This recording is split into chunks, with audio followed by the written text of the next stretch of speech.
Территория городского пляжа – это самое легкодоступное место пляжного отдыха для жителей и гостей столицы. Как и в предыдущие годы, большое внимание уделено безопасности на воде. Мы сейчас устанавливаем буйки для безопасности людей. Каждые 11 шагов мы устанавливаем буйки.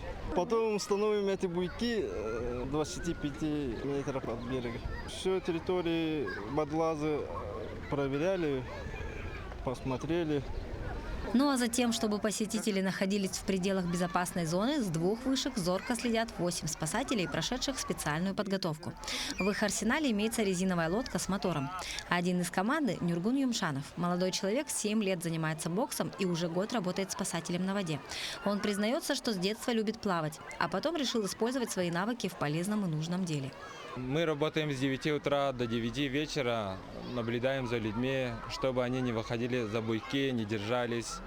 В случае, если они держатся за буйки или выходят, мы кричим руфором. Ну а для комфорта отдыхающих пляж оборудован кабинками для переодевания, туалетами, а также в скором времени заработают камеры хранения и бюро находок. Тут у нас тоже бывает час пик, а в вечернее время тут очередь бывает, поэтому заказали еще. У нас тут установлено 3 раздевалки, заказали еще плюс 4.